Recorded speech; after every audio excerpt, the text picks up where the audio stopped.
तो कल्प वृक्ष तो सीधे स्वर्ग में चला गया। सुरदु स्वर्ग संपदा, ये भूलोक का वृक्ष नहीं है।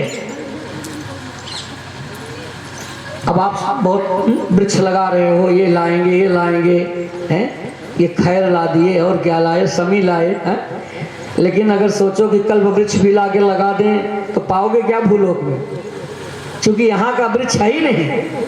सुरदु स्वर्ग संपदाम, कल्प वृक्ष तो स्वर्ग में होता है, ये देवताओं का वृक्ष है।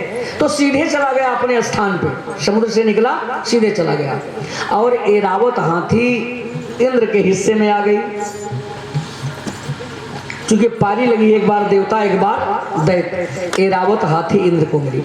हाथी के मिलने का क्या मतलब हुआ? इंद्र को तो हाथी मिले, आपको क्या मिले? आप सब भी तो आए हो कुछ पाने के लिए कि खाली हाथ लौट जाओगे?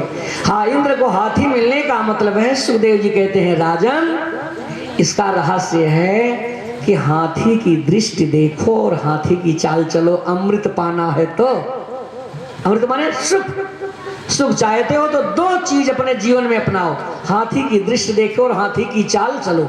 हाथी की दृष्टि देखने का मतलब है सूक्ष्म दृष्टि।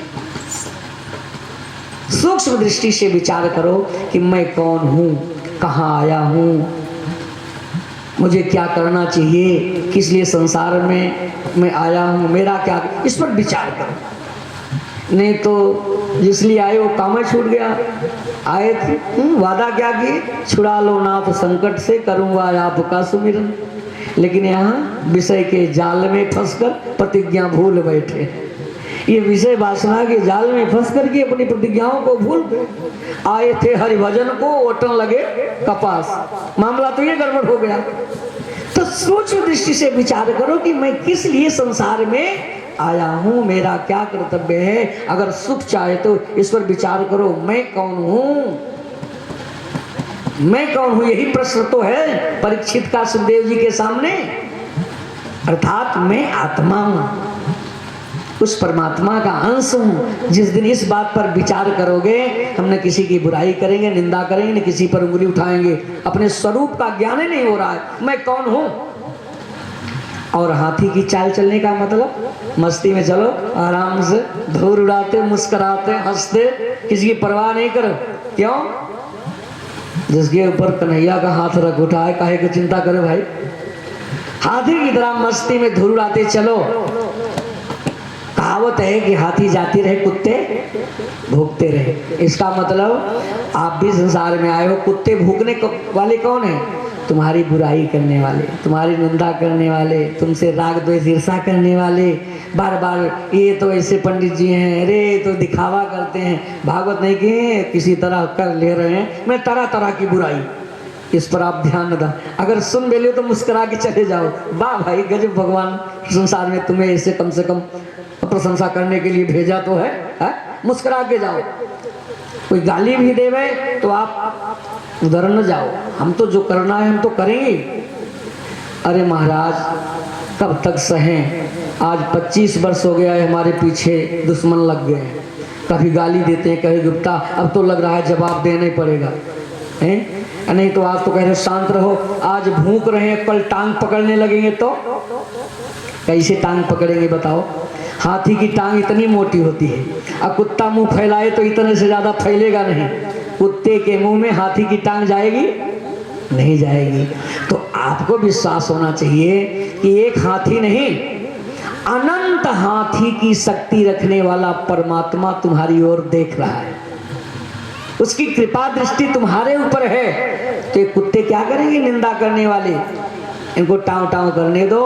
और अगर तुम भी भूखना शुरू कर दिए उन्हीं की तरह, तो आप क्या हो गए? कुत्ता। अब हम क्यों न कह दें, वही क्या है, जैसे वो कुत्ते वैसे आप कुत्ते हो गए। तो संसार में हाथी बनकर के चलो, अगर सुख पाना है तो मस्ती में आनंद से झूमते चलो। यही है रहस्य इसका। हाथी मिलने का मतलब, हाथी की दृष्टि देखो, अपने को विचार करो कि मैं कौन हूं। हाथी की दृष्टि देखने का मतलब अपने का विचार करो, दूसरे की बुराई के चक्कर में मत करो। अपने पर विचार करो कि सोचो कि मेरे अंदर खुद ही इतनी बुराई, हम दूसरे का बुराई कब देखेंगे। पहले अपनी बुराई सुधारें, जब अपने पर विचार करेंगे तो हम पहले अपनी बुराई सुधारने के चक्कर में पड़ेंगे, और जो दूसरे की बुरा देख रहे हैं अपना तो देख नहीं रहे। सुदेव जी कहते हैं कि हे राजा परीक्षित, फिर समुद्र मंथन हुआ, बारुणी देवी निकली, दैत्य का नंबर और पियो करके खूब छाने। कि बारुणी जो है बुद्धि नाशक है, विवेक खो देती है। दैत्यों का विवेक ही खो गया, इनको अमृत थोड़ी मिलेगा, ये बुद्धि नाश कर दिया। सुदेव जी कहते हैं कि राजन, अपना कल्याण चाहने वाले को चाहिए कि जीवन में कभी भी बारुणी मदिरा का सेवन न करे, ये बुद्धिनाशक है, कभी नहीं। फिर अनेक तो बताऊं, महुआ तो जानते हैं, हाँ, जब महुआ गिरता है, फल उसका महुआ, तो गिरने के पहले क्या करता है, अपने माँ बाप को निर्वस्त्र करता है। निर्वस्त्र माने पत्ता क्या है, बस वही कपड़े हैं, पहले कपड़े उतरा, नंगा हो, पहले माँ बाप को नग्न कर देता है तब बाहर आता है।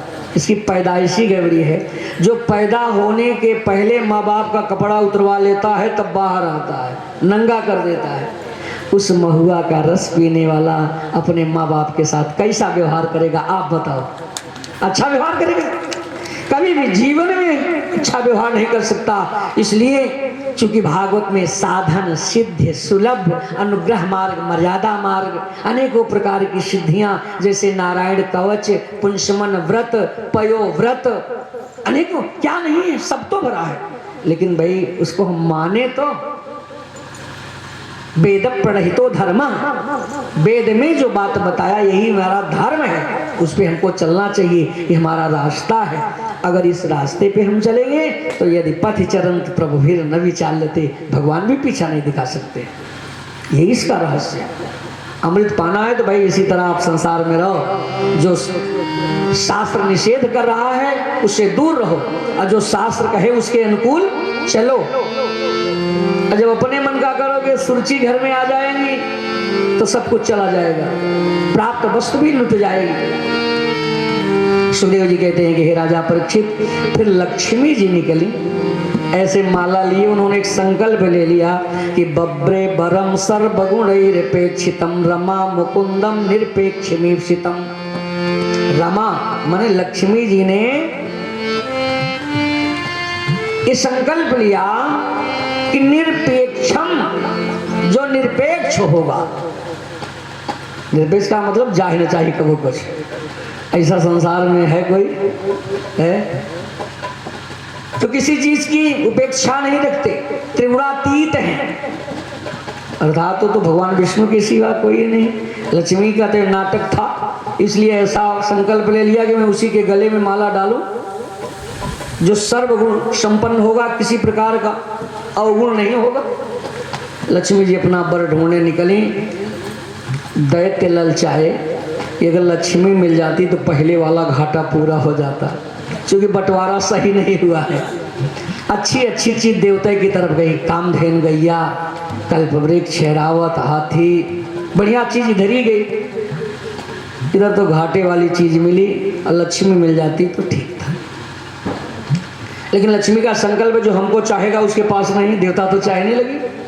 लक्ष्मी दैत्य की तरफ देखी नहीं, हाँ ऋषियों की तरफ थोड़ा मुड़ के देखी, ये तो संतोषी हैं, बैठे तो हैं, लेकिन हमारा संकल्प है कि एक भी जिनमें अवगुण नहीं होगा उसी को अपना पति बनाओ। हाँ इनमें भी कुछ अवगुण है, क्या? कभी कभी क्रोध में आके श्राप दे देते हैं, बहुत गुस्सा कर जाते हैं। इसलिए इन ऋषियों के गले में माला नहीं, देवताओं की पंक्ति में गई, भगवान भोलेनाथ बैठे थे। हाँ ये बढ़िया है, ये अच्छे देव हैं, सीधे साधे हैं, लेकिन इनका एक बेस जो है ठीक नहीं है, ये इनका रहन सहन कुछ गड़बड़ है। कभी स्मशान में भी सो लेते हैं, कभी मुंडों की माला पहन लेते हैं, कभी सर्पों का हार पहन लेते हैं, कभी राख लपेटते हैं। इनका बेस नहीं ठीक है, इसलिए इनके भी गले में माला नहीं पड़े। कुछ देर पर भगवान विष्णु पीताम्बर ओढ़े कुछ दूर पे पड़े थे। लक्ष्मी वहां गई, वो पुरुष यहाँ नहीं आया, इसका मतलब वो जरूर मुझसे निरपेक्ष है। सापेक्ष के गले में तो माला पड़ेगी नहीं।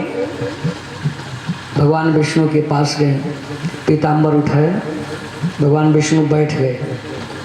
अभी लक्ष्मी को देखा नहीं, ऐसे नीचे सिर करके। लक्ष्मी सर्वगुण संपन्न समझ करके रमा मुकुंदम बब्रे, रमा माने लक्ष्मी जी ने मुकुंद को वरण कर दिया, माला पहना दिया। बोलो लक्ष्मी नारायण भगवान की जय हो। उनमें कोई अवगुण नहीं। मुकुंद को क्यों न वरण करने हैं? मुकुंद माने मुम मुक्तिम कुम भक्तिम, मुम मुक्तिम कुम भक्तिम ददात इति मुकुंदा, जो भक्ति और मुक्ति दोनों प्रदान करते हैं। और इनका संकल्प क्या है? जो वासनाओं से रहित होगा। तो भक्ति किसके पास होगी? वासना वाले के पास। भक्ति का लक्षण है कि अन्याभिलाषता शून्यम ज्ञान कर्म अनावृतम भक्तिर उत्तमा। जहां भक्ति है वहां वासना है ही नहीं, वासना से रहित ही भक्ति भक्ति है। अब वासना है तो भक्ति कलंकित है, सीधी बात है। अब वो भक्ति और मुक्ति दोनों के दान है, और जहां पे भक्ति है वहीं पे मुक्ति होगी। इसलिए उनको निरपेक्ष समझ करके लक्ष्मी ने रमा मुकुंदम बब्रे, लक्ष्मी ने नारायण को वर्ण कर दिया। हाँ, ये कि नारायण को जब लक्ष्मी नहीं मिली तब तो नीचे, और लक्ष्मी मिल गई तो चारों ओर देखने लगे। इसका क्या मतलब? कुछ अनुभव है 80 साल की उम्र में? नहीं, कुछ नहीं। कुछ लोग तो बताए महाराज ऐसा है कि लक्ष्मी जब मिला थी तो भाई आँख खुली जात है, लक्ष्मी मिले अखिया खुली जात। बहुत जन ऐसे कहा था। कहो मामो जी, सही है। देखा मामो जी मेरे कहता हूँ, तबो का मोह कादर पैसा आजकल कमाता है न, तो ऐसे नहीं सही।